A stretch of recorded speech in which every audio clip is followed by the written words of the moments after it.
Hey guys, it's Dean. Welcome back to the Better Man Podcast. Today I'm joined by, I think, one of the first ever guests on the Better Man Podcast for a repeat appearance, the supple leopard himself, Kelly Starrett.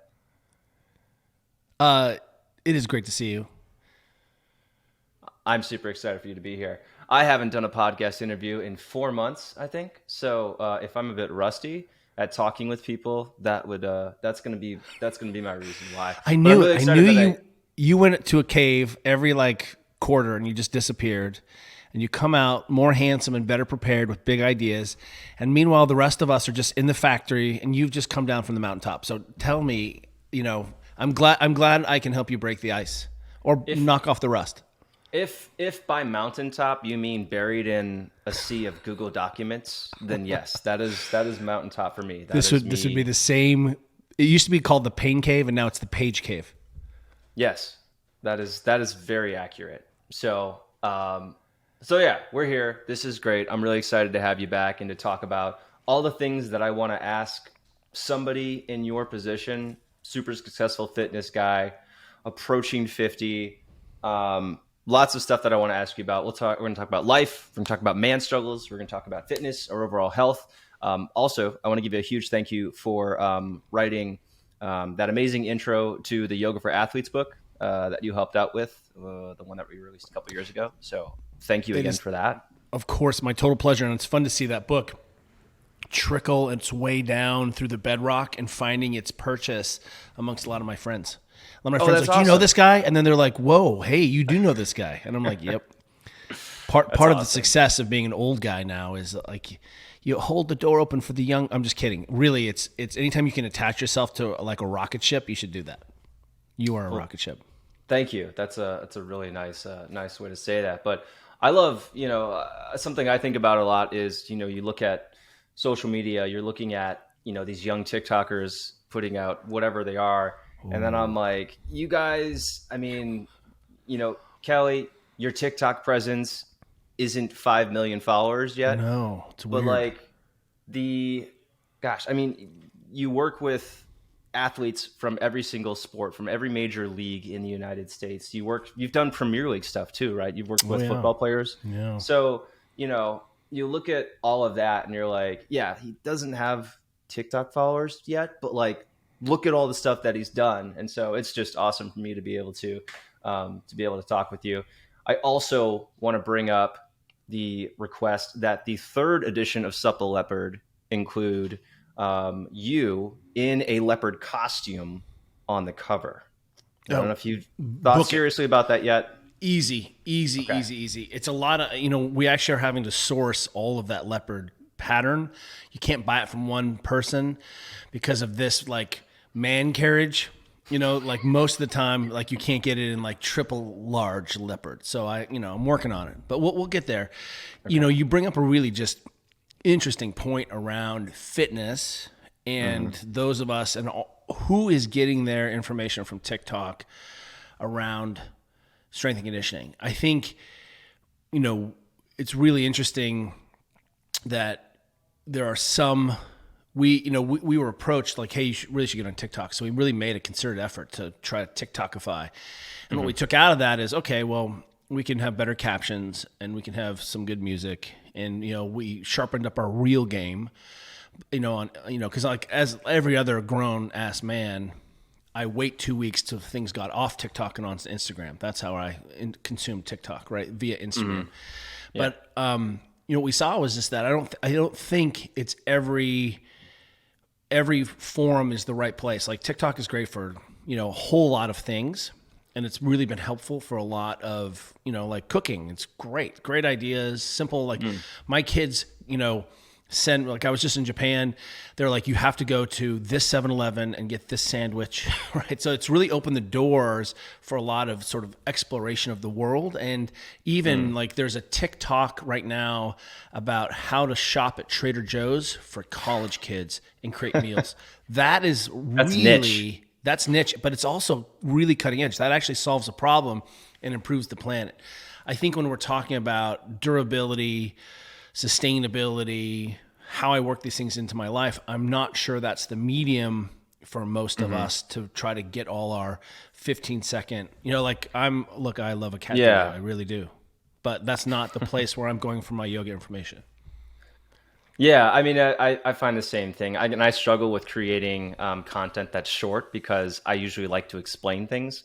It's one of the reasons why people, I know, it's one of the reasons why people really like Manful Yoga, but it's also like one of my biggest complaints is like, hey, I'm just trying to do the pose. Can you shut up and let me do it? I'm like, I mean, I could, but then you wouldn't know how to do it and you wouldn't know all these great things that it's doing for your body. So it's tough for me to cram something into like a 30-second clip. If you came to me and coach, I would actually coach you.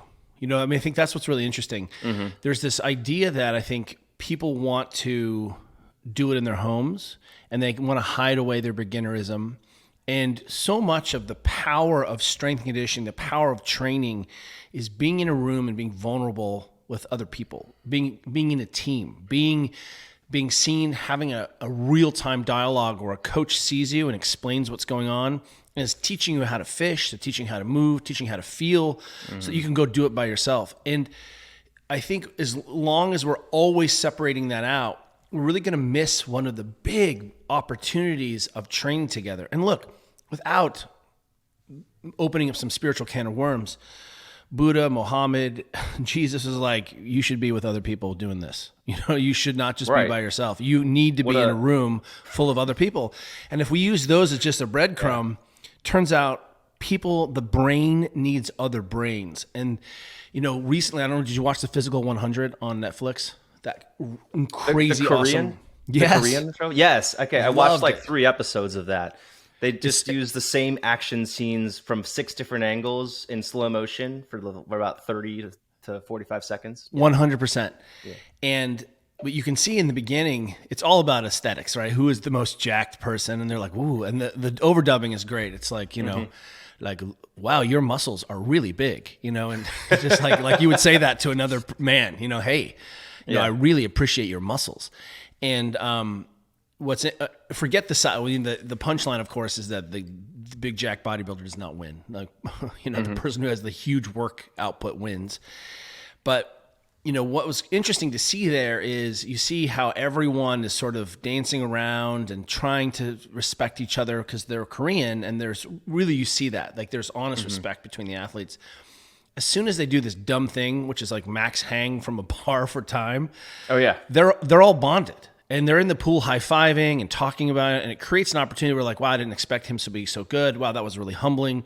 And as soon as people have done something together, the whole shift changes. Everything changes. And this is why it's great that when you're in a hurry, you can get on your kitchen and swing a kettlebell and do it by yourself. That's crucial. Like, I don't need to go drive for an hour, go to a class for an hour, drive back. If that's a 1 hour of training, but a 2 to 3 hour event, that really is not going to be as sustainable for me in my life with my family and things I want to do and spend time with my kids as just, hey, I'm going to sneak this in. But when we remove the training with other people, that is an error. And all you need to do is grab someone from your neighborhood and 2 people doing it together, giving each other feedback, creating a training dialogue, a conversation, even exposing yourself to humility of, man, I sucked at that. Wow, I don't rotate. My hip doesn't extend. Wow, you just crushed me on the bike. Whatever it is, that's how we change society. It's literally, I think, the hyper-local position of the garage is how we can really kind of dig ourselves out of this hole. Yeah. I mean, and we realized that more than ever over the last 3 years. Hey, hang out with people. It's good for you, right? Yeah. Yeah, and that really sets us up because, we just saw this big study come out that looked at kids and obesity, right? And what we found was, wow, it's really out of control. Like, we're losing grip on this thing with our children. And it should make sense based on, we just came out of 3 years of mixed messaging and, again, being apolitical. What we saw was that people didn't know how to self-soothe. They self-soothed with crappy food. People didn't know how to eat. They didn't know how to move. They just, we saw, as an allegory, one of our local coach friends would get on the phone with someone. They were like, okay, I need a full body workout, cardio, strength. I have this pink dumbbell that my like ex-girlfriend left and like a green TheraBand from physical therapy, ready to go. You know, like I think maybe we're going to have incomplete there, but the study comes out that says we're not doing very well in spite of the fact that we have TikTok, in spite of the fact that we have Instagram and we're wedging more people in at the trough. We have the greatest access to strength and conditioning, fitness, wellness, nutrition we've ever had. And every single metric that we care about, ACL injury rates in kids, back pain, social isolation, dependency on THC or alcohol, whatever you're doing to self-soothe, to take that edge off. And really that's what that is. They're all trending in the wrong direction. So at some point we're going to have to say, okay, we've been doing this trillion dollar experiment for the last 15 years, 10 years. That's how much it's $1 trillion a year is this hyper connected industry where we're selling fitness as a commodity and it really isn't serving us. So I think we're going to at some point have to be big boys and big girls and say, hey, if it's not working, what are we going to change?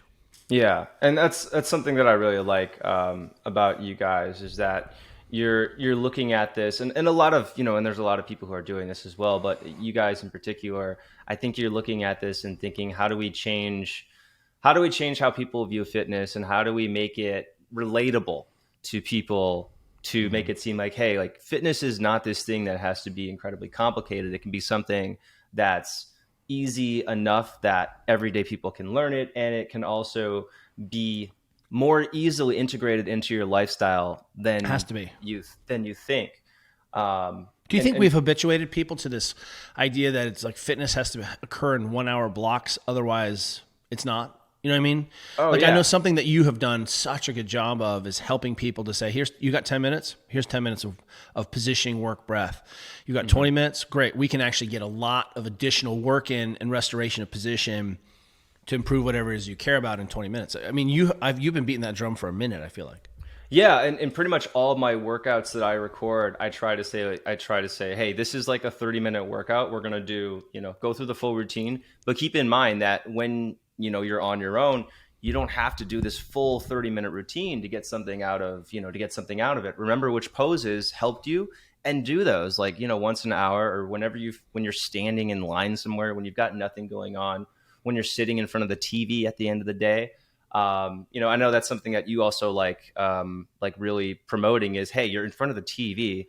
Like, let's at least do something. Let's put your body into a position, Stop being reasonable. Stop being reasonable. Yeah. And I've gotten to the point where I'm just kind of weird with all this stuff. I'll go wait in line somewhere and I'll get into a high lunge. I'll get into a lunge position. I'll get my arms overhead. I'll keep the arms at my side initially, but then after 20 seconds of okay, no one's going to yell at me. Now I'm like, okay, I'm going to lift my arms up too. I love mothers are grabbing their children and they're like, that man is squeezing his glutes. I'm like, let's move away. Yeah, exactly. But I did want to say about, this whole social media thing is, and this is the reality for how we put out content too, but everything that we put out, we're trying to beat the algorithm. We're putting out things that we know have to be popular with people in order for other people to see it. So, we are creating content and sharing it in a way that, hey, I want this to be helpful for you and I want it to be impactful and really useful information. At the same time, I also have to put it out in a way that is going to attract attention. Because if I don't do that, someone else is going to do it and they're going to put in some really crappy information, but something that grabs a ton of attention. So we're competing against that in order to, and the goal of that is to always try and get people to say, hey, I really like that short video. Does he have longer videos? Does he go more in depth in this content? And then once we bring you in from our our outer level of, hey, do you have interest in this? Cool, come on in inside. Then we'll show you hey, here's the longer content. Here's the more in-depth content. Now that I've got your attention, sit still and watch this demonstration for 2 minutes instead of being able to swipe away from it. So I just want people to be aware, and I'm sure you go through the same thing, but that that is the reality of looking at fitness content on social media.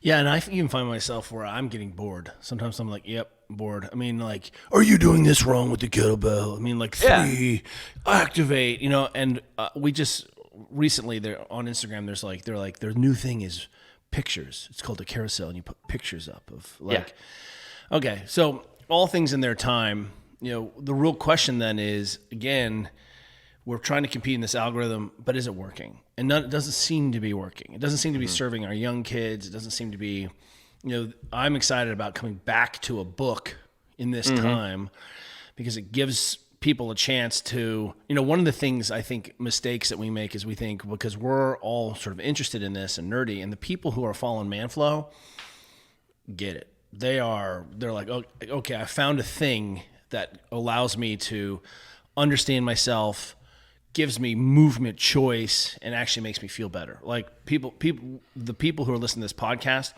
we have to do a better job of bringing our neighbors along, our family members along on this journey, aunts and uncles, people that we work with, and showing them like, hey, one of the things that's been useful for me is to flip this script a little bit and say, okay, all of this has been all of the high performance environments in which I find myself, All Blacks, England national soccer team, the 49ers, NFL. I mean, I get a lot of dirty data, right? People are like, help us solve this problem. Pro surfers, we just see it all. And what we've done is try to say, what's essential here?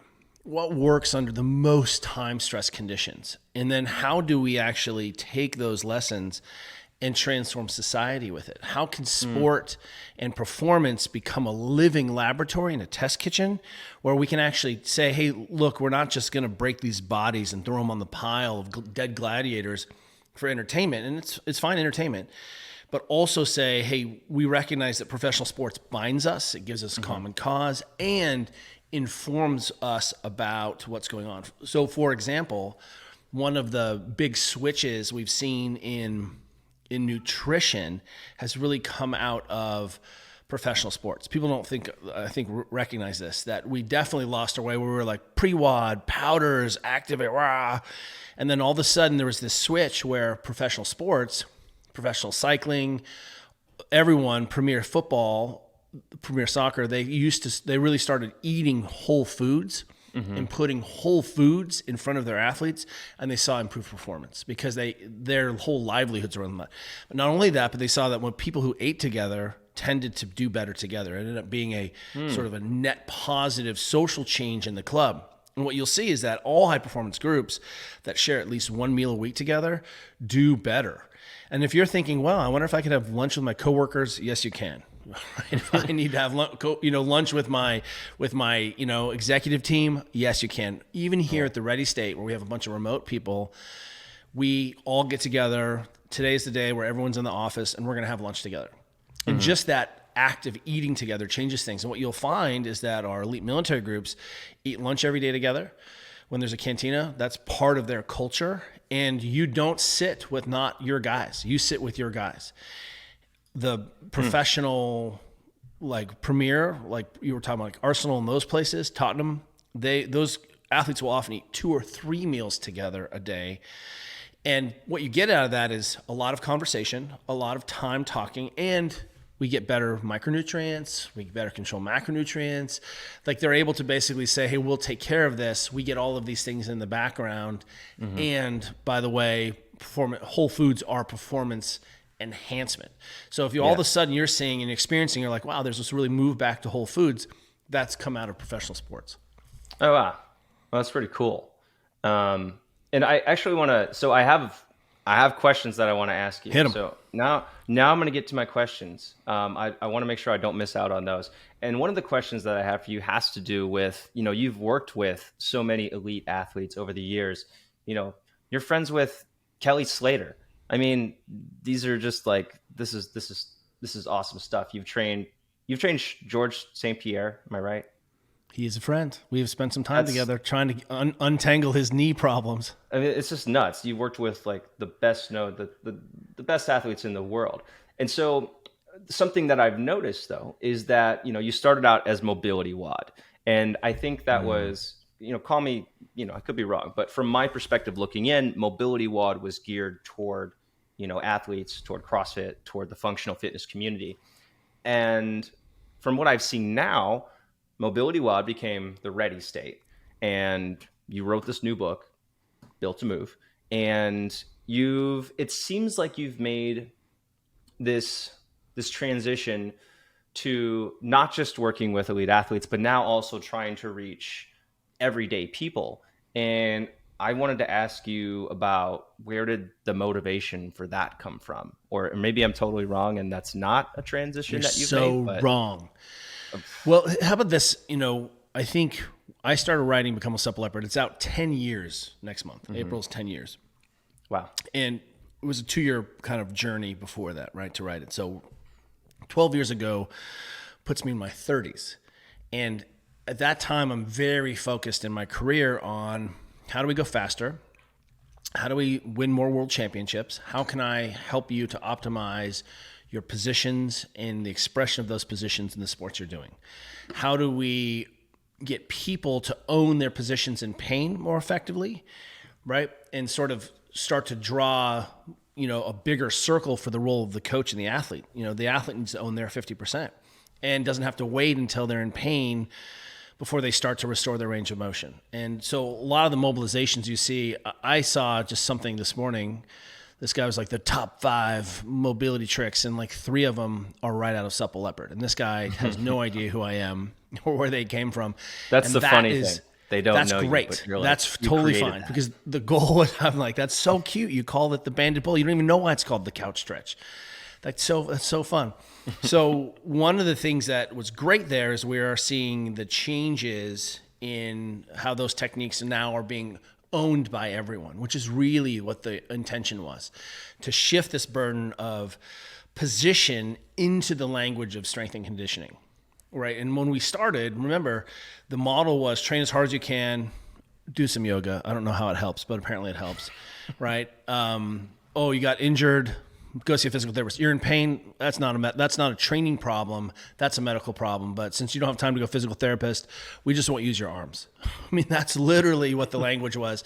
People were left to self-soothe and do whatever they needed to do.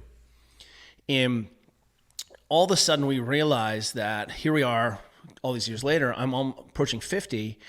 And again, we always knew that we could understand what was happening because we were working in sport and in strength and conditioning to understand. We're working at universities. We're working at the level of the U.S. Army. We're working with huge law enforcement federal agencies. We're helping these big systems and small groups literally look at their behaviors and say, what can we control in these chaotic environments? We can control the quality of your positions. But we also started to recognize that one of the limiting factors to the whole system is when and where are people going to do this? So my doctoral work ultimately looked at barriers to adherence like a million years ago. And, what I ultimately did, wait for it, was I made all the people who had low back pain in my cohort that I wrote about keep a training log. That was it. And the physical therapy people in my university were like, this is crazy. This training log, you actually made people log. And it was really useful because people could track and see that they weren't doing what they needed to do. And it was a mnemonic for them to be like, oh, I didn't do these 3 things that we both agreed on. But that really started to kind of shape my brain around, wow, I think we have to look differently around behavior change and when and how we're going to help people incorporate these things. We've always known that high performance sport was the place where we could understand complex movement phenomenon and simplify it. And then here we are now approaching 50 plus having all of this experience saying, well, we also going to need to talk about your sleep, because if you're in pain, trying to change your body composition, trying to lose weight, trying to grow, trying to heal, trying to, learn a new skill, what are you doing? Like, I can't even see the noise of the data is so dirty because you're only getting 7 hours or less of sleep. And so we started to recognize that, man, you weren't getting gains. I owned a gym, commercial gym, for 17 years. We started to see that you're like, hey, you're not progressing because it's not us, it's you. And what you're doing is lying about your sleep. And suddenly we can track that. And we can say, okay, It's not good or bad. And if you have a baby, God forbid, you may not sleep for a month or two or a year. That's going to happen, or you may have to travel. But we can start to create these sort of guidelines for people that are essential behaviors that facilitate what it is they want to do. And some of it is, hey, I just want to be less gross. I just don't want my Achilles to hurt anymore if I go hiking. I want to be able to do X. And originally when we define mobility, for example, we define mobility as, do you have your native range of motion? And if you speak yoga, that's native range of motion. Not super native. There's nothing that's super crazy in yoga. There are some binds that you can only do if you're a skinny vegan. That's true.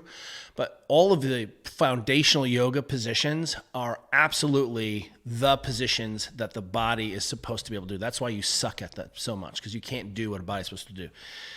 Yoga also explains that here are these fundamental positions, and also you need to have control in them, and you need to be able to breathe in them. You need to tell your brain you're safe, and that's why you hold that downward dog for like 10 minutes and try to breathe in that position. It's an overhead position.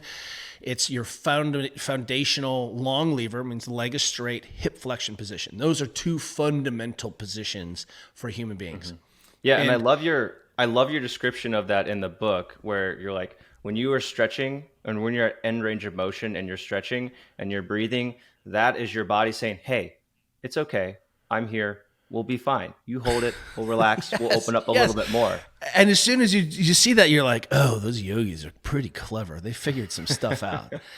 But now we want to define mobility as not only do you have a native range of motion, can you control it, but also can you use it in your life, and what do you want to do? And I think that's one of the things that one of our friends, Sean Pastuk, said recently is he described the current fitness traits as like doomsday prepping, where you're never strong enough, you're never fit enough, you never have enough pull-ups. It's like a hoarder scarcity mindset versus I'm training for something. And we forgot, because the gym culture and fitness culture, and you could even call it physical culture, is in and of itself identity politics, entertainment. I'm a Pelotoner. I follow Ido Portal. This is my identity in my group. We have signals. If you're a certain practitioner, you wear certain kinds of shoes. You're in the airport, you see someone with a Rogue shirt and like certain shoes on, you're like, oh, Nobles, that guy's a CrossFitter. Like, you signal to your people, like, we have these identities. Meanwhile, we have forgotten why we're training. We are training to do something. And instead, we have this recursive nature of fitness where we're forgetting that we're not doing pull-ups so we can do more pull-ups. We're doing more pull-ups so that I can be more effective in the pool, or I can climb, or I can fall on an outstretched arm and not dislocate my shoulder because it helps my thoracic spine, whatever it is. But now we can start to have a sort of more rational conversation, and it's totally fine to have like yoga or strength training be your hobby. That's okay. But don't pretend that your hobby is the same thing as creating a stable physical practice that looks at all the things. So we gave this book to, 10 world champions. Maybe it's 11, maybe it's 9. I don't remember. But a lot of world champions were given this book. And all of them were like, whoa, I had a couple blind spots there. They're the best in the world, but weren't eating enough protein. Weren't walking enough. Oh, needed to really change their sleep habits, right? There were a couple things. Oh, struggle with some hip flexion. And I think when we give people these vital signs, some physical benchmarks, then you're clever enough to start to figure out how to put them into your life. And the application of that isn't next week's marathon or triathlon or your immediate knee pain. It is, what do you want to do for the next 100 years? And this is the way to get there. So 2 things that came out of that. So you were talking about fitness for certain goals, training for something. And that's a question that I get a lot in my community. People want to have some sort of goal. They want to have some sort of, they want to be able to work towards something. They want to be, it gives them motivation, it gives them direction. Sure. And for me, my thought there has always been, my goal has always been to just feel as strong and capable as possible, so that all of the different things that I do on a day-to-day basis, I want to feel strong when I need to lift something up. I want to feel capable and confident that my body will not get injured when I'm doing certain things. Like if I need to get really low on the ground, if I'm playing with my son, if I need to, if I need to get down to the bottom drawer so I can get a heavy pot out of there, I want it to be zero effort. I don't want to be like, oh, I gotta make my knee move. I gotta be careful with my knee and make sure I don't go full flexion there, and I got to bend over a little bit with my back so it doesn't.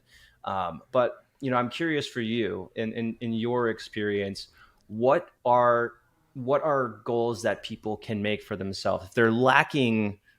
If they're not sure what goals to make for themselves, what are goals that you have found that can help with motivation, that can help with being consistent and doing the different exercises and workouts they need to do to feel the way they want to feel? I feel like, a lot of people come to fitness, especially in their 40s. Again, speaking from perspective in the fact that Juliet and I live in a neighborhood with actual people. We have teenage daughters. I talk to a lot of men at school who are, I don't look like the average bear, And even people who come up to Juliet and are like, how do I get your arms? And Juliet's like, well, you need to start when you were, 14. It's too late for you, but it's not too late to improve your function, right? Or you chose the wrong shitty parents. Sorry about that. And the idea here is, for most of us, I think people are interested in fitness because they want to change their body composition or lose weight. And I don't think they necessarily want abs. They just want to feel less gross. And any entrance into fitness or into practice or into health is valid and totally good, because it's the thing that really starts a constellation of behaviors that, over here, like, I want to win another world championship. I'm like, cool, that's a really great goal. That's no different than I want to lose some weight. Really isn't. The difference is, what are we doing, or how hard do we need to turn a specific lever to have a certain outcome? Because what I want people to get is that underneath both of those requests are the same foundational practices. Is it useful and helpful to put a big goal on the horizon? Yeah, we're chatting with our friend Steffi Cohen, she only has like 25 all-time world records in powerlifting. She was on the national Venezuelan soccer team. Like, she is a freak athlete, and now she's a professional boxer. And she's changing her body composition, changing her strength goals. But she said, one of the things that really makes me a good person is the pursuit of some endeavor, the physical endeavor. That really ends up being a crystallizing force that organizes how she trains, what she's interested in, her lifelong learning, her curiosity. And it could be as little as like, hey, I want to go to this advanced yoga class. What do I need to do to get into that and thrive, not walk out crumbled? It could be as micro as that, or it could be, I'm going to do a 5K and I want to do it without my knees hurting, right? But oftentimes I think we as sort of more mature people think, okay, I'm going to retire one day. What do I need to do to retire? I need to have a 401k with this much money in it. I need to save this much. Or, I run a business, and these are my first quarter goals, and these are my third quarter goals. Here's my 5-year plan. You just work backwards. If you work with athletes, that's literally what we do. What day is the world championship? Okay. What day is the first day of the event? Okay. What are we going to try to get done between now and then? And we literally just block off the number of days and number of weeks and start to say, okay, here are our short-term goals, and here's how we're going to progress until that day, right? So we can apply that same kind of level of organization towards your body. And it's useful then if you're already comfortable, again, with making short-term plans. This is how we teach kids in school. We teach them to read, and they have to learn this curriculum at this age until they progress. So we do this all the time, but we don't do it for our health. So if chasing a specific body composition goal is the thing for you, remember, you can't win your health. You can't win like peak blood flow. Boom, blood panel. I retire. I took my shirt off on Instagram. I had an ab one day, and then I won. It's such a long game. And I think it's useful for us to organize our training and thinking behaviors around an event. As a man, that has worked really well for me. And let me give you an example. I have last year, I had a whole bunch of friends. We went into the mountains in Utah and did this like 3 or 4 day backcountry ski trip. We skied up to, in touring, we skied up to a hut, and then we just did day trips out of the hut. I had bad COVID on a Friday. I tested positive. On Saturday, I tested negative. On Sunday, I was in the mountains. I don't know if you had COVID, but it really messed up my cardio aerobic fitness at altitude, carrying a pack in the wilderness. And I literally was like, wow, this is my life now. I'm never going to move my legs faster than this ever again. And I had such negative self-talk, and I got to the hut and literally laid on the ground and shivered for 3 hours. And I was like, it's going to be fine. This last year, just like a month ago, we went to Japan to backcountry ski, and I was like, over my dead body, am I going to be that guy again? And all of a sudden, I had this urge to like, I need to do doubles. I need to get on my nutrition. I need to make sure and it really crystallized for me this drive to things, a reason to do it. And I think that's one of the problems potentially when we're like, fitness. People are like, well, I don't have a reason. I don't want to hurt. Well, that can be a good way in, but that's incomplete. So at some point you should have a rationale, and it is difficult for the typical person, I think, to be thinking in 20, 30, 40 years. But that's the time scale, and that's why this book isn't about diet and exercise. It's about foundational behaviors of a human being who's planning on being 100 and functional. And then if you want to layer on fitness on top of it, knock yourself out. Yeah. So I looked through a lot of so you call them 10 vital tests, vital signs. Vital signs. And one of them was just, it seems so difficult to do. Like, the mobility test, I'm like, okay, I can do that. Yeah, I can lift my arms overhead. Cool. I got those down, right? I do that stuff every day. And then it got to the part on walking, and I was like, oh my God. Okay. So, and in the book, there's a really cool statistic that you bring up, talking about the difference between 4,000 and 8,000 steps per day, and then 12,000 steps per day. And just for reference, about 1 mile is about 2,000 steps. Yeah. Right. Okay. So if we're setting a goal of, you've probably heard people say, I've got to hit my steps today. I got to hit 10,000 steps. That means that someone's walking 5 miles a day. That's a lot of walking. And then if they're going to especially all at once, right? Oh yeah, but that would be ridiculous, right? So, and that's your point. But I want to bring up the statistic from your book, because I think that was so cool. So, people, do you remember it? Do you want to say it, or should I say it? No, hit it. Okay. So comparing people who walked 4,000 steps per day versus those who walked 8,000 per day. The people who walked 8,000 steps per day had a 51% lower risk of death from anything, from any cause, whatever. And the people who walked 12,000... 2 miles. You had to walk 4,000 more steps to reduce your overall mortality by 50%. That's nuts.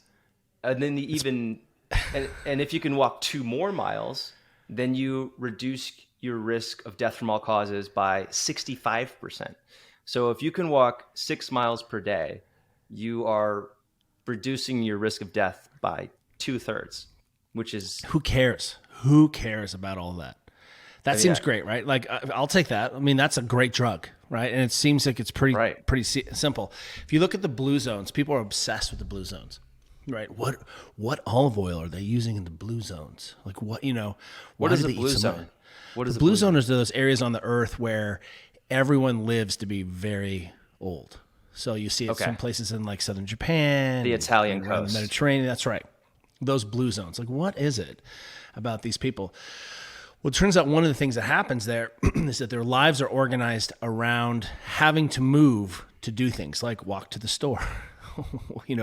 I have to go. So they don't think, let's get our steps in and close the circle on the Apple Watch. What they think is, well, I'm just getting up and doing my life, and there's a lot of movement built in. And that's really the way to think about some of these behaviors. If I say to you, you have a newborn, you're running your own business, you're trying to also train, I'm like, I want you not to spend time with your family or do the thing that brings you pleasure, like bench pressing or whatever it is, CrossFitting. Instead, I want you to walk. You're like, I'm out. And I would be out too, and I'm out. Yeah. But if we can start to think about what are the reasons, one, why should I walk more? Not about some thing that may or may not happen to me in the future, but we have found that most people in the United States are walking about 3,000 to 4,000 steps. They're just not moving very much. And so really this becomes a surrogate for who's moving and who's not moving. And how do we think about getting more movement, total movement in the day? So it doesn't have to be walking, it just has to be active steps. And most of us actually have a phone that actually tracks our steps in the background all the time. Your kids have and you'll be shocked because if you're saying that, yeah, it's walking's fine. You look at your kids and they're walking 3,000 steps. You should be like, oh my God, my environment isn't facilitating the best growth of the human. And let me give you some crazy reasons you should walk. Who cares about your death? You may or may not die. Number one, we found that working with Delta Force, it's kind of an army group, you may have heard of it. They have access to all of the technology in the world, all of it. Every dollar, every military, every DARPA thing they can do. You know how they solve sleep? They make their guys walk more.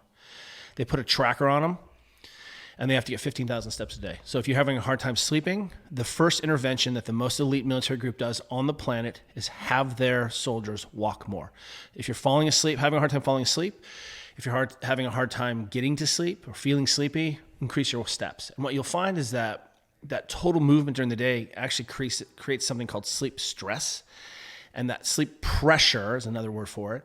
Sleep pressure actually drives a lot of your need to fall asleep. And remember, if you have little kids, your goal is to crush them during the day. Like you go on vacation, right? You run them on the beach, you climb on the thing, run around. Hey, I'm going to time you. That's right.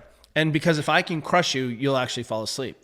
You know, you ever had a dog who doesn't get a walk? I mean, that dog is your body. So what we found is, hey, that's a really great reason to try to increase my step count. How about this?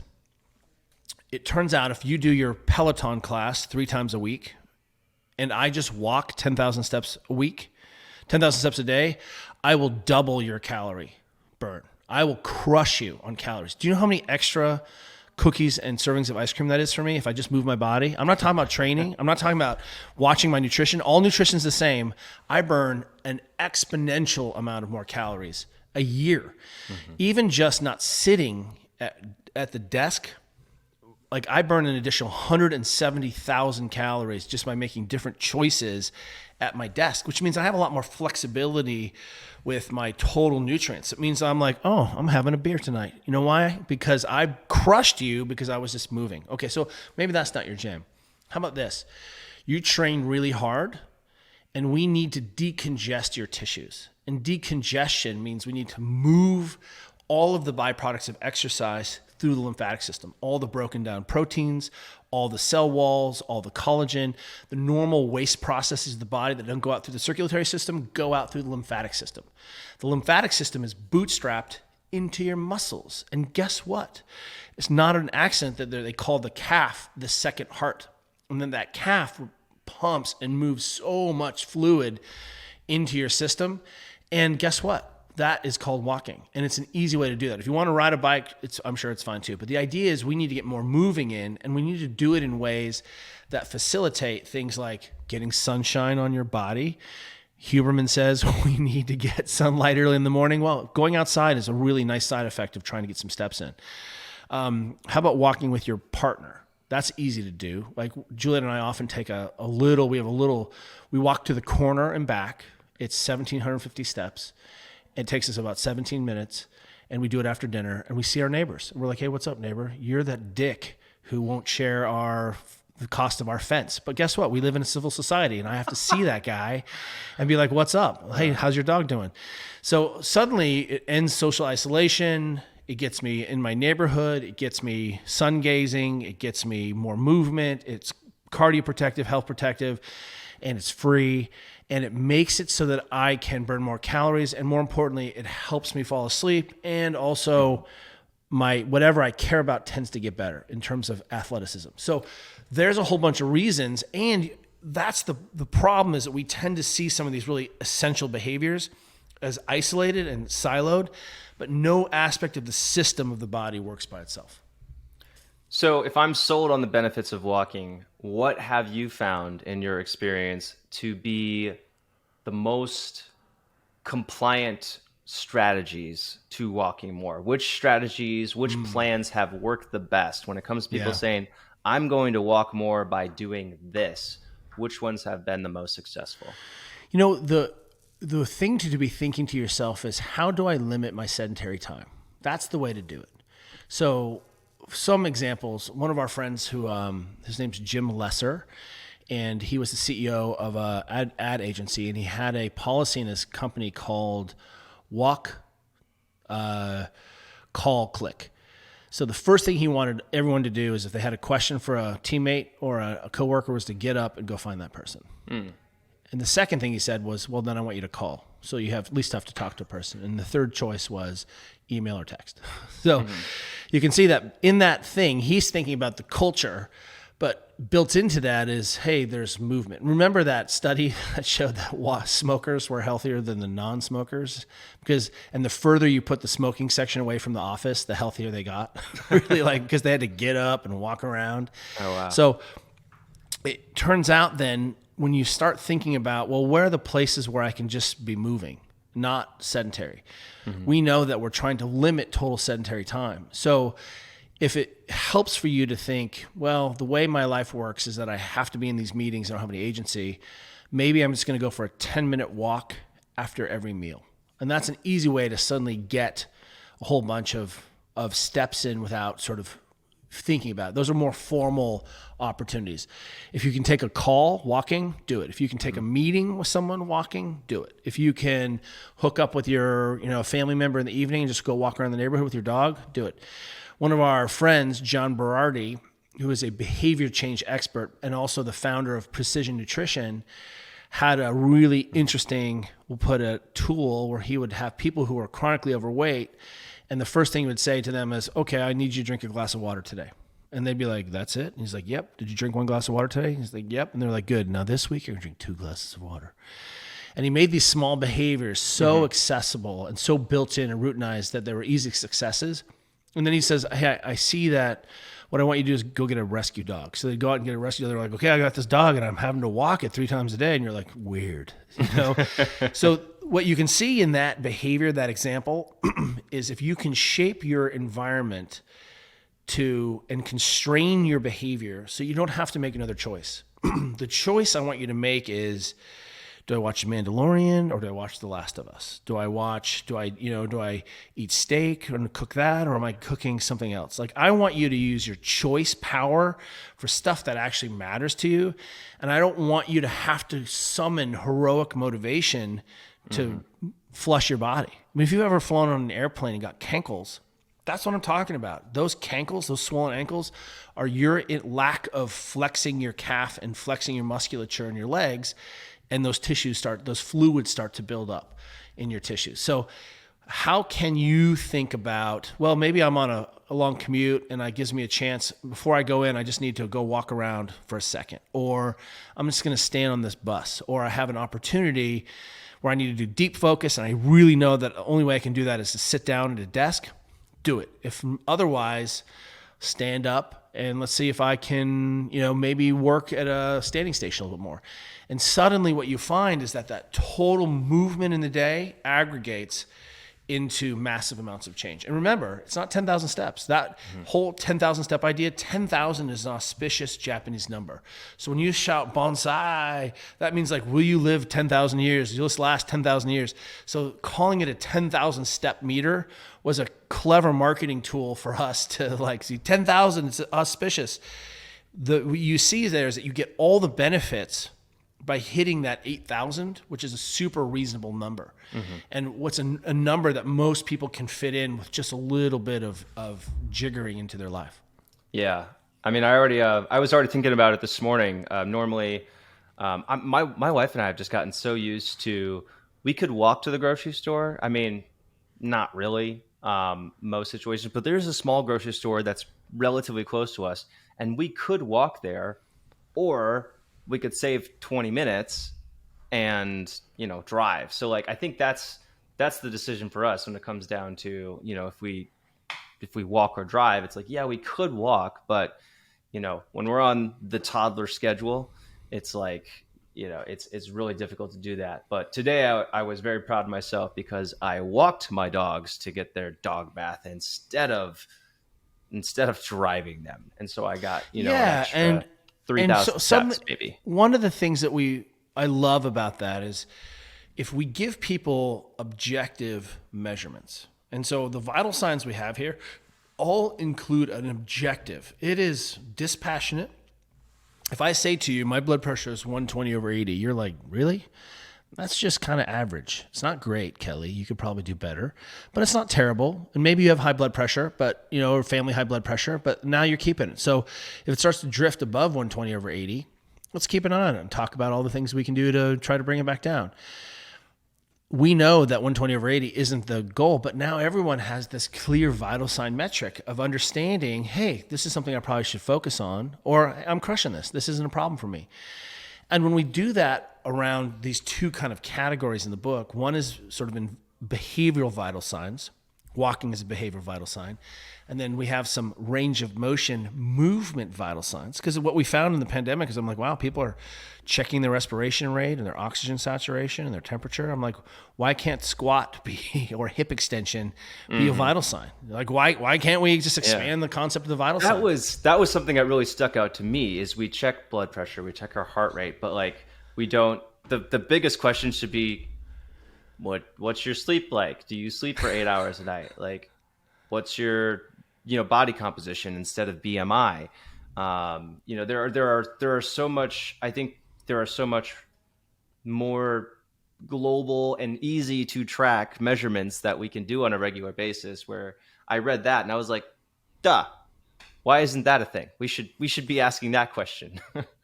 Yeah, and how long have we been knowing each other, and how long have you and I been working on these sets of problems? And it took me a second, it took Juliet and I a second to figure out that giving people objective standards meant that we could get through some of the bullshit. So for example, if you come to see me as a physical therapist, originally that was my training, you have low back pain. Your first two pieces of homework are to engage in a breathing practice. I need you to have better range of motion and better movement and better signaling to your brain that everything's safe. And we see altered breathing and low back pain go together. So I'm going to restore your movement. I'm going to give you something to work on to make you move better through breathing, right? Mm-hmm. Not I'm trying to be in a Zen state, right? None of that stuff, just mechanical breathing. And the second thing I'm going to give you is I'm going to make you walk. And it may be 10 30-second walks around your island, because that's how bad your back pain is. But you're going to get all 10. And you're going to walk around the kitchen island holding on, freaking out the whole time. But that's the game. And then tomorrow it's going to be 11. And then it'll be back to 9. And then we're doing 15. And then eventually we got 10,000 steps or 12,000 steps. So movement is the goal. The next thing I'm going to ask you to do is show me your sleep. Because I can't tell what's happening. And I think so many people feel so frustrated by their bodies. Their body's not, I've always done this. I always got away with this. We had a family member who was like, Kel, it's not working for me anymore. I'm always lean. I'm always tiny. I put on muscle fast. And I just zip it up for like a week or so and I would be back to my little tiny body. And I was like, well, how old are you? She's like 51. And I was like, isn't that weird that you just skated by on your genetics and all of a sudden it didn't work anymore? And she didn't walk. She wasn't getting enough sleep, and she wasn't eating enough. She didn't eat enough food. So I was like, good, here's what I want you to do. I need you to hit these protein macros, 0.7 to 1 gram of protein per pound body weight, and I need you to eat way more fruits and vegetables. And she was like, it's so much food. And I was like, well, what's happening to your body composition and your sleep? She's like, well, everything changed. I zipped it back up again. So these things, which are good for the goose, are good for the gander. But when we start to say to people, if you want to change any meaningful thing, that's 8 hours of sleep. I want you to recognize that 7 is our survival level. That 7 and less means you're surviving. And there's plenty of times where if you get 7, you're like, dude, I crushed it. I got 7. That's amazing. But just notice it's going to be harder to get ahead of pain, harder to lose weight, harder to grow muscle, harder to learn. What if I'm a growing athlete playing a sport in school? Seems like 8 hours is pretty important for those kids. We know now, because of all the tracking, that most adults lose up to an hour of sleep a night from just waking up. Maybe you go pee. Maybe you just heard a noise. Maybe you have a newborn and you're just awake. You know, we had a friend who had a baby and he was just getting crushed. He's like, I'm getting 7 hours of sleep. I don't understand. And we're like, just show us, prove it to us. And he was like, I got 4.5 hours of sleep last night. I was like, oh. So, you know, what's nice then is then we can say, well, what can I control here? Was that a choice? Or was I just binging TV? Did I have caffeine at 5 o'clock at night? Did I drink because that was how I'm self-soothing? Did I not move very much? Well, those are a lot of things that are going to disrupt my sleep. And those are things I want you to have conscious agency about so that you can make a big boy choice. So we just went out to a cool concert. I know I'm going to be standing around. This place happens to make the coolest, tastiest old fashioned in the whole world. I don't drink very much. I have a couple drinks a month, but this old fashioned is so good. And I was like, yep, it's probably going to mess up my sleep, but I'm going to drink this old fashioned for the next 3 because this bourbon and these things taste so good. But it's a conscious decision. And I know, hey, I'm going to be able to get my sleep, but it's not going to be high quality sleep. That's now a compromise I'm willing to make for this night. But now when I start to look at those trends, we can really start to understand what's happening. Yeah, I think it's a really good point. So I wanted to ask you. I have a couple other questions here that I want to ask you, and I'll have to skate by one thing. I do want to commend you though, I don't know if commending for me means nothing to you, but I do want to say that I love that you encourage people to be curious about their bodies. It's something that it's something that I try to encourage people to do in the workouts. Like, you know, when I say like, hey, at the end of the workout, like, let me know what you thought of the workout. And I love it when people say, hey, I noticed that like my right side is tighter than my left side. Or I noticed hey, like my whatever, I noticed that my hip is engaging way more than it used to. And I'm like, that's awesome. Because I think people need to be curious about their bodies in order to develop interest so that they have long-term sustainability, so that they actually enjoy what they're doing. So I saw that in your book, and I just wanted to say I really like that point. And, you know, as I said before, this friend Steffi Cohen was just taken to task because she used to be super big and jacked when she was a powerlifter, and now she's a boxer, and she's changing her body composition. People are like, don't you miss all that muscle? She's like, are you kidding?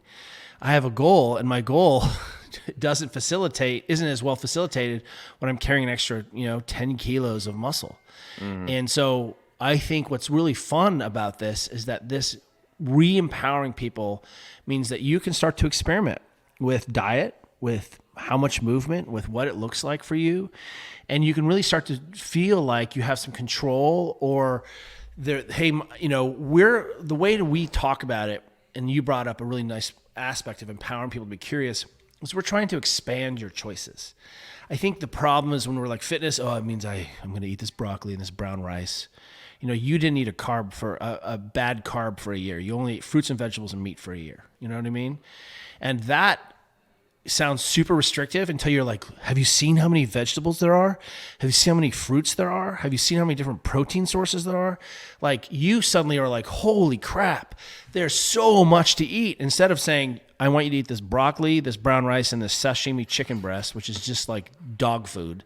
Yeah. You suddenly are like, I want you to explore the world. And if beans are on the table and a white potato is on the table, and if we start to give people these benchmarks around minimums, 800 grams of fruits and vegetables, enough protein to support your tissue health and gut and brain and muscles and activity, suddenly I'm like, however you want to solve that is up to you. And you're like, I found out that going keto was super awesome. I ate hamburger and I ate berries, and I'm like, cool, that's super cool. Oh, you're vegan over here? Cool. Turns out most of our vegan and vegetarian athletes don't have to work a little bit harder on protein. And when they end up having these hot spots and we end up improving their proteins, however they want to do that, tofu, pea protein, doesn't matter. We're agnostic. We see that they end up doing better. So now we can start to say, hey, let's not take things away from you. Let's expand how you move and think about your body in the world, and I'll see you when you're 100. Yeah, and that's very much changing a mindset of looking at, like you said, you're looking at the possibilities instead of thinking of, yes, this isn't part of your optimal choices anymore, but look at this whole world of choices over here that you have.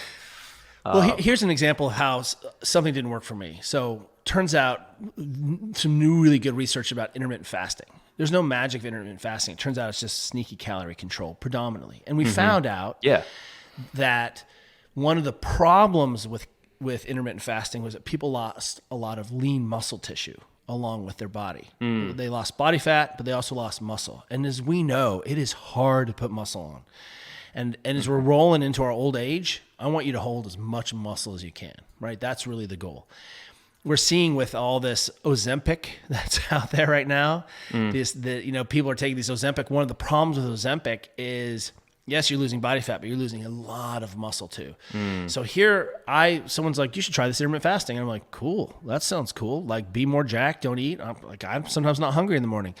Well, the problem was for me is that I didn't eat enough. If I missed breakfast or a feeding in the morning, it jammed me for the rest of the day to try to get enough protein in to support my frame and enough carbohydrate and fruits and vegetables. And so I was under eating chronically. That meant at 4 o'clock, oftentimes I was under calorie for my big workout session, and my session sucked. And so to solve that problem, I was like, I need to eat a little protein shake or something late at night. So at 10 o'clock, I'd be like, meal. And guess what happens when you go to bed at 10 o'clock with a full stomach? I don't sleep very great. You may, but not me at age 50. So here's what happens with this design of this eating. I'm not saying it's not right for you. What I'm saying is, wow, it really jacked me up because I couldn't get enough calories and I ate too late and it messed up my sleep. So it was a lot easier for me to say, well, I better prioritize some fruits and vegetables and some protein first thing in the morning. I don't have to eat pancakes. I don't have to do that. But if I don't hit those goals, man, I'm going to be jammed. And that's, again, objective measurements. I think that really helps people say, I was below, but tomorrow I'm going to play again. And just to chime in about the eating enough thing, just if you've seen me, I'm about 180 pounds. At my heaviest, I was about 186 pounds. I have to eat all the time in order to maintain the size that I do, if I want to have as much muscle as I do. When I start doing, if I go down to like 2 meals a day, I was very lean for a long time. I was about 165 pounds. You could barely pinch my triceps. I had like 5% body fat at one point. And if you look at my dad, whose genetics I very much share, he's about 145 pounds. He doesn't lift weights. He does my yoga, but he doesn't lift weights. So I'm saying that because I want you to understand how much effort it might require you to keep on muscle and to add muscle. It's yes, working out, but it is also eating food and eating a lot of food. And that is sometimes, it can feel like a part-time job at times. So if you have ever tried to gain weight, it is 2x more gnarly than losing weight. I'm sorry, everyone. It's a weird problem to have. It's a weird. Everyone's like, you're so lucky. You're like, have you ever seen Thor or Brian Hall have to eat to support a 400-pound body? Yeah, crazy. So when one of our friends who does the nutrition for the mountain, right, half Thor, they took him from a little over 400 pounds to 450 pounds. For the world's strongest man, right? Just, he's 6'9", whatever, but he's a monster. They had to add in 3 dozen eggs on top of everything else he ate during the day. So just whatever you're eating today, folks, add 3 dozen eggs. Let me know how that goes for you. I'm gonna politely pass on that. All right, I have a few questions I want to ask you, and these are my more rapid fire questions, so to speak. First, my calves are natty. I have natty calves. These aren't implants. I just want to get that out of the way. All right. For all of those wondering about Kelly's calves now. Hashtag natty calves. Now it's going to trend. All right. And I've already asked you a lot of the questions because we did this interview before. So I've come up with some new questions specifically for you. Okay. I also do want to mention that you should definitely go buy this book. It's now available. Built to Move by Kelly and Juliet Starrett. And I've also met Juliet. She's amazing. I love her. She's also she's way easier to reach than Kelly. So if you ever need anything, talk to Juliet. Don't reach out to Kelly because he's a dreamer. He's a visionary, but he doesn't respond to his text messages very well. Fair enough. All right. So questions. What are your favorite mobility tools? 5 favorite mobility tools. One is the ground. The ground. So the very first thing you can do is start using your environment without getting fancy. So if you don't have anything, elevated pigeon is my go-to. If I'm working around, I throw my leg up on the desk, I throw my leg up on the counter. Like that is the number one thing that keeps my back from being achy. If I keep my rotation and flexion going in my hips, that crushes. Second is I sit on the floor a lot. And the floor sitting gives me 90-90. It gives me deep flexion. It gives me long sitting.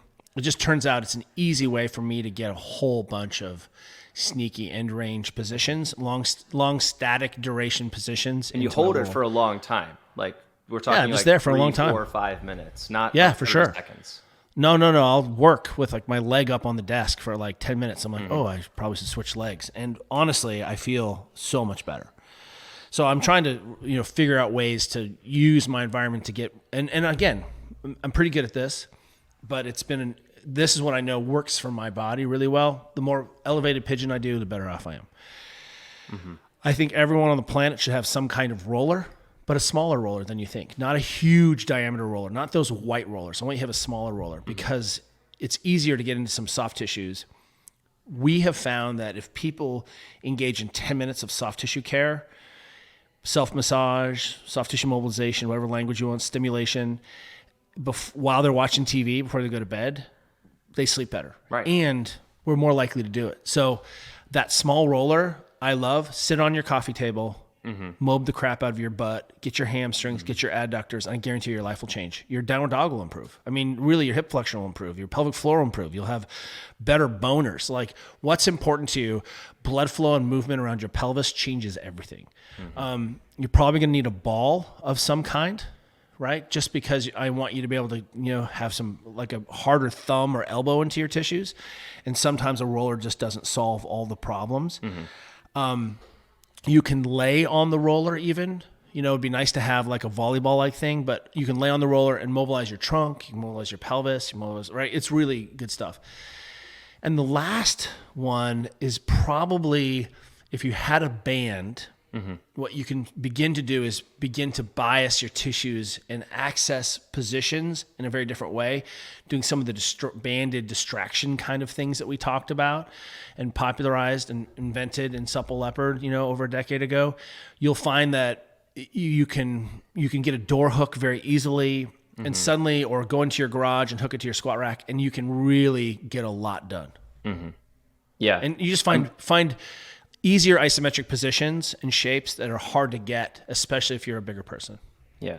And I'm glad you mentioned the door hook, because a lot of people get hung up on not being able to hook it to something, because door hooks are a thing. Look up door hooks. But if you don't have a door hook, grab a tennis shoe, put the rubber band, put the shoe in the rubber band, throw the band in the door, and the tennis shoe's on the other side of the door, then shut the door. Okay. You don't need any, put a towel on that and that band won't pull through. So, I mean, you can solve this problem. A door hook is elegant, but understand that you can solve that. But just adding those, having the access to those things, a floor, a table, a ball, small ball roller, you could probably solve 90% of your problems. All right.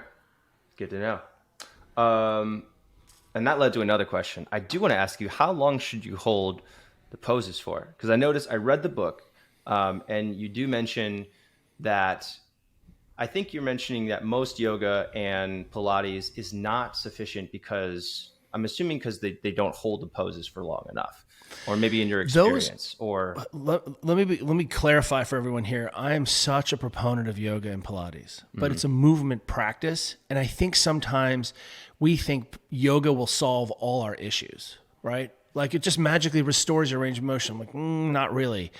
So ideally, you're working with a person, but think about mobilizations as targeted exercises to restore a position that you can then use when you do yoga. At least yoga at least touches all of these things that your body's supposed to do.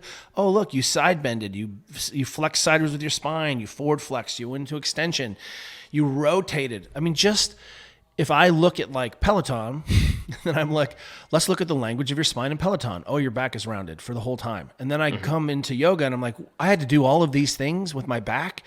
yeah, you're going to use your spine, but that doesn't mean necessarily you're going to have access to those positions. So mobilizations can become what we call position transfer exercises. So if we're doing isometrics at anything, I'm like, hold it at least for 30 seconds. Give yourself a chance to take some breaths there, to own that position, to feel what's going on, to sink into it. And it's not an accident if you jump into most yoga platforms, there are fundamental shapes you come back to time and time again based on what exercise routine you're doing. But you're getting a lot of exposure. But one bout of downward dog for 10 seconds, come on. All right. That's like bending over and touching your toes for 10 seconds. Nothing. So if your goal is, okay, I definitely need to increase my range of motion. I definitely need to, I need to increase flexibility here. What's your, like, if you could create your ideal program, how long are you holding those positions for? How about instead of saying how long, because I don't know your body or my body, right? We have different sort of structures and environments and histories. We say, let's do something until we make change. And then let's do something until we stop making change. So I can hold this and I'm starting to really get in, and then all of a sudden it stops working. Great. You maybe have exceeded it, right? So work it until you make change, and then stop it when you stop making change. So if the door starts to open, you're like, whoa, I'm starting to, okay, hips opening, and now I can rotate. Let's keep doing that until you're like, okay. And you'll see that that's usually somewhere between 3 and 5 minutes on some of these things. Some of us immediately have access to other things, and you're like, good, I've made change and I stopped making change. Those are really 2 solid rules. And those are actually clinical guidelines kind of for, as physical therapists. I'm going to work on a tissue until I start to get the change I want. I'm not going to give up on it. I'm going to keep working that position. And then when I stop getting gains, that's maybe all I'm going to get today. Okay, cool. I love that answer. So work until you start seeing changes, and then stop when you start noticing it's not mucking. It's not going any further. And another way of saying, if you're doing soft tissue work, for example, if something feels really good, you're like, oh, it feels so good. Keep doing that. And then eventually it's going to feel like beige. It's going to feel like Switzerland. It's going to feel like vanilla. You're like, pleasant pressure. Yeah, and then it stops feeling pleasant. It just feels like pressure. You've made all the change. Or check this out. You push on something and it hurts really bad. Keep working on it until it doesn't hurt. And then you're like, okay, I made some change and I stopped making change. So you can come at it from either side. Those are subjective experiences, pain, pleasure, or objective measurement, range of motion. Okay. Cool. Thank you. So I want to talk about age. You're turning 50. You're in your 40s now. You're not 50 yet, but September, I would love to know, almost. What is the biggest change in your fitness that you've noticed from when you turn 40, now approaching the end of your 40s, and how has that affected how you train or how you exercise or how you use your body in general? I think it can come down to, I used to be able to cut my hand off and it would grow back in the night. That's me. Wow. Like literally I was like a salamander. I'd be like, I could bury myself in my 20s and then I'd be like, oh, fine, And then what I started to realize is that I didn't recover as fast. And now I'm really recognizing that I cannot handle the volume of my younger friends. I can do it once, and it's confusing for me. I have this high genetic drive to train. I love, you're like, we're doing it and we're going to go for a run and then we're going to lift weights. And I'm like, oh, we're going to do it great. And then tomorrow I'm going to be like, whoa, right. There's a lot, and you're like, let's do it again. And I'm like, I can't do it again. And, so I have to be dose my volume differently, and I have to be more aware of it. I have this thing called my desire to train, and my desire to train is like a screaming bell that goes off every day. Well, I start thinking about, what am I going to do today? How am I going to exercise? What do I want to work on? And when that bell is not ringing, I suddenly think to myself, is it me? Maybe I should train. Am I lazy? No, I'm just not motivated today. But really the bell is gone. And so this desire to train siren in my brain is really, really potent.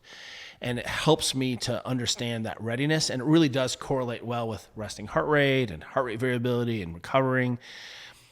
I also cannot skimp on my sleep, and I cannot skimp on my nutrition. If I hit those things really well, then I can handle more volume. So ultimately what we're trying to help people do is that the world has changed in so much that I think everyone's training pretty hard, or a lot of people are. The difference is how well you adapt to the training. So if I'm working with a local university team, a top 3 team in the country at a sport, they're all training just as hard as the other teams that are training. So if this is Cal and they're training as hard as USC or UCLA or Stanford, no one's out training anyone anymore. That ship has sailed. But who can adapt most effectively to the stressors? That is not equal. I have people who eat better, people who recover better, people who engage in better recovery strategies, people who are less stressed. Those people can handle higher volumes and adapt to the stresses more effectively. That means that they start to walk away from another team doing the same amount of work over the season. That's the same thing with you. If you can start to control those things, you can adapt. So I'm in Japan with my friends.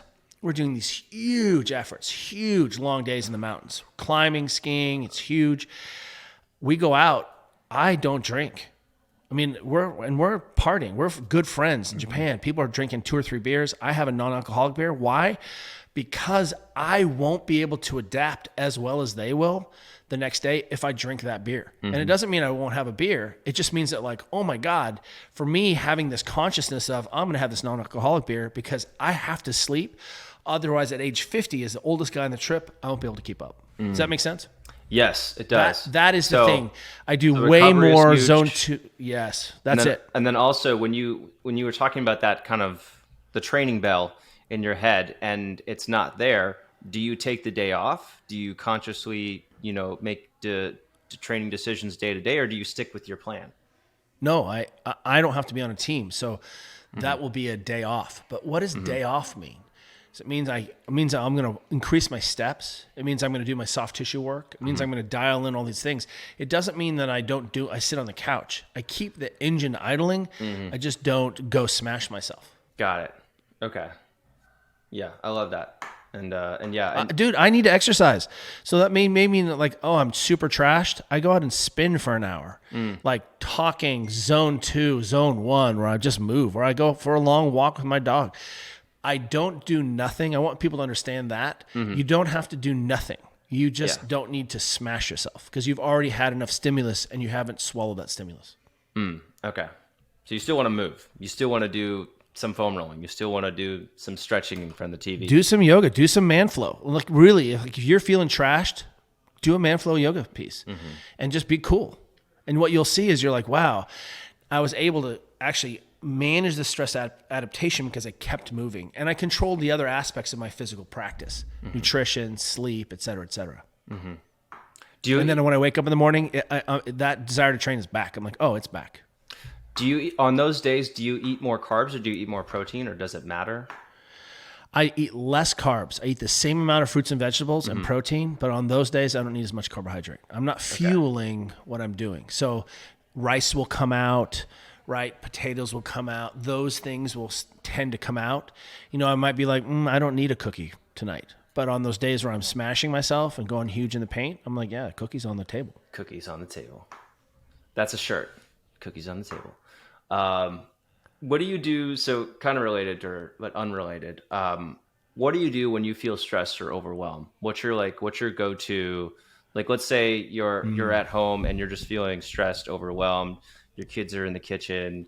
Juliet's in the kitchen. Everyone's in the kitchen. You're feeling stressed, overwhelmed. What do you do? Well, I think feeling stressed is a normal thing. How we handle that is I go deeper into my basic physical practice. I walk. I make sure I control my nutrition, right? And when I say nutrition, I'm just talking about eating more fruits and vegetables and protein. That's what I mean. I don't it's not crazy. I'm like, can I control this? And I control what I can control. We know that some soft tissue work can help with downregulation. We're huge fans of, like, this breath practice. So I'll really make sure that I'm keeping an eye on my breathing practice, which can be during my warm up on my bike. It doesn't have to be a formal breathing practice. It can be while I'm walking. I have a simple thing I do when I walk. I take a 10-second inhale, which usually stumps most people. Most people cannot inhale for 10 seconds. I take a 10-second inhale.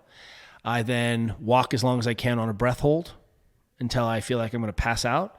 And then I recover nose only until the top of the next minute. And I just keep repeating that cycle. And I'm doing this really complex breath practice while I'm walking with my dog. Like, that's super easy, right? Or I'm walking to work and suddenly I've got, 3 or 5 rounds. If it's a 5-minute walk, maybe I did 20 rounds of that. Like, holy moly. So the more stressed I am, the more I protect the basics. The other thing that has been very useful for me is I have a sauna. And I'm very lucky that I have a sauna, but getting hot breaks me every time. So what I think is when I'm feeling stressed, I don't think it doesn't work for me to try to manage this from top down, from the brain. You're not stressed. It's all good. Look at your love. That's not how my brain works. What I do is I default into practice, into physical things, and those things manage my stress. Yeah. I think I heard a quote a few days. I was, instead of use your mind to control your body, it's use your body to control your mind. And I was like, Ooh, love it. huh, yeah. And I think Iyengar said that. Nerves are king of the breath is king of the brain. Probably And did. let's expand that idea into your body, control your mind. I really feel like we went through this phase where it was all top down, top down, top down. It's all your brain mindset. I'm like, let's go from the other side. Let's meet in the middle there. For sure. It works that way too. Trust the process. Really, like, trust the basics. Parenting. How do you judge your performance as a parent? I don't know. We'll see. I mean, my kids are The end 18 result. and 15. We'll let you know when they're 25. For them, it's the basics. You know, we sit down, we have we try to eat dinner together every night. You know, I'm happy to drive my kids to water polo. You know, I think as a parent, it is tricky to say, how well are my kids doing? And that's an experiment that's ongoing. And you'll nail it sometimes, and then you'll fall up on your face. I mean, maybe it's grades, maybe it's service, maybe it's how they communicate. You know, all of those things are valuable. Mainly is, for Juliet and I, like, do we like to be around our kids? Do we like our kids? I think that's, we feel like we have good taste and really excellent friends. And like, we're not trying to be best friends with our kids. That's some weird bullshit. I'm trying to just make sure that I'm like, wow, these are people I really like and find interesting. Yeah. Yeah. I think I heard that someone I used to work with said, yes, kids like performance, good grades, all that stuff. But how are your kids when they just hang out with other people? Are they nice to other people? Do you want them to be around other people, or are they? Well, how do you interact? How do you interact at home? How do you solve problems at home? How do you talk to each other at home? Like, we're a pretty stoked family. My wife and I are pretty stoked people. And I think that picks up with our kids. They're kind and stoked. Sometimes, my 14-year-old daughter, is, she gets emo and like, I don't really want to lift weights and blah, blah. I'm like, oh, you're a 14-year-old girl. We got into an altercation because she didn't want to get out of the car the other night. They moved practice because she only saw boys. And I'm like, Caroline, you're like all league goalie. You're 5'10". You're just a badass. Why don't you go check and see if there are any women in the pool that are on your team? She's like, nope, it's only see boys. I'm not going in. And I was like, what are you, trapped in a 14-year-old chick girl body? And she's like, yes, exactly. She's like, my psycho-emotional, health is also, I feel these pressures. And I was like, okay, that's valid. She's like, you don't understand because you're an old man. I was like, that's also true.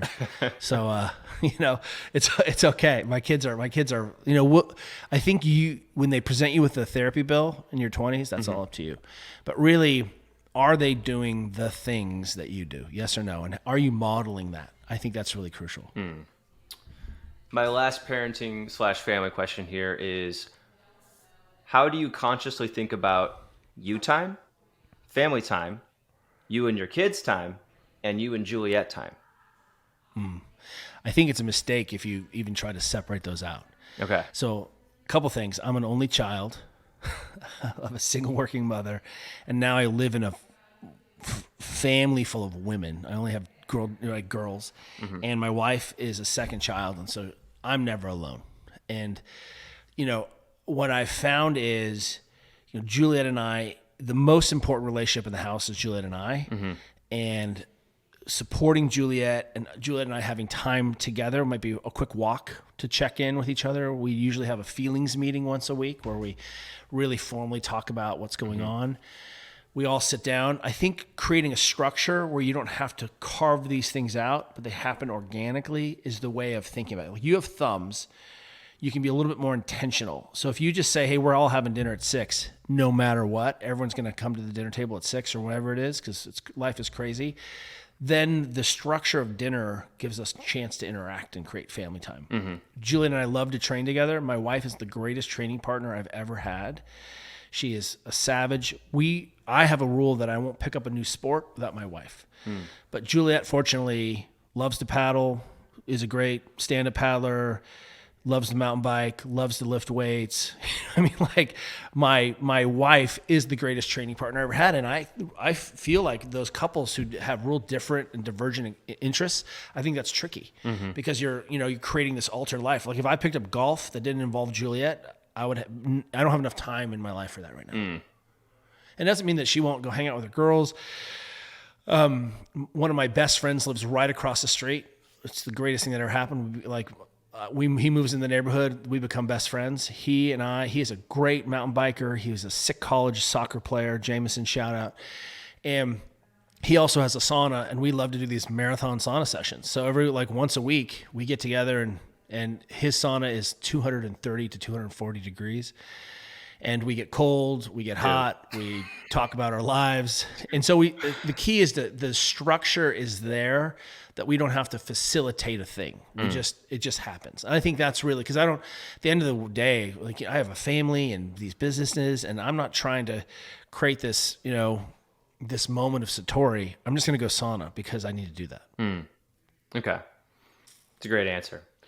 All right. Well, that's all the questions that I have, and I'm sure I could ask you more questions, and we could draw this. Well, everyone, I'm sorry that you've been listening. Like Dean and I are friends, and we have so much in common, and you're seeing that, our mutual sort of like brotherhood here. So you've been party to the conversations we would have if we were just alone. That's true. If we were if it was just me and you, I would probably just stay on for about 45 more minutes and ask you a few more things about life. And fitness and protein sources and saunas.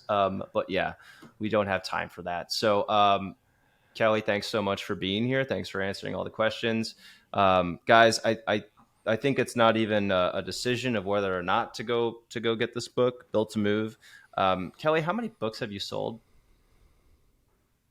Ooh, this is our 6th release. How many copies? If you add them all up, do you have over 1 million? Over 1 million. So yeah, sold over 1 million books. This one's going to be just as good, if not better, than the other ones. And this one here's why I think this book will be good for you, because it'll again help you to create a language of diagnostics for yourself, just simple vital signs. But you are the person. If you're listening to this, I guarantee you're the person that everyone asks at work. Like, what is it you do? How do you look that way? Why are you that? You know what I mean? This book is the way that you can hand as a node, as super node. You can be like, this is for your uncle, or this is for your auntie. This is someone who does not like to exercise. This is that guy at work. You're like, oh, I heard you're really worried about your blood panel or your blood pressure's high. Start here. That's literally what we're trying to do. Yeah. Well, I loved it. I think there's a lot of really great information in there. You can take the whole thing. You can just take a few nuggets out of it. But whatever your fitness level, whatever your fitness goals, this is just going to make things easier. So go pick up a copy. And Kelly, I hope to have you again on here someday in the near future. Three-peat. I want to be the first three-peat. Anytime. It's great to see you, my friend. Yeah. Thanks again for being here. I hope we can get together in person sometime soon. Wouldn't that be something? Let's do it. Cool. All right, guys. Thanks for listening to the Better Man podcast. Go pick up a copy of Built to Move by Kelly and Juliet Starrett, and I'll see you guys on the next episode. If you like that episode, check out this other one right here. I think you're really going to enjoy it. If you haven't subscribed, click this subscribe button over here, and you can listen to the full episodes on any major podcasting platform. Full details below in the description.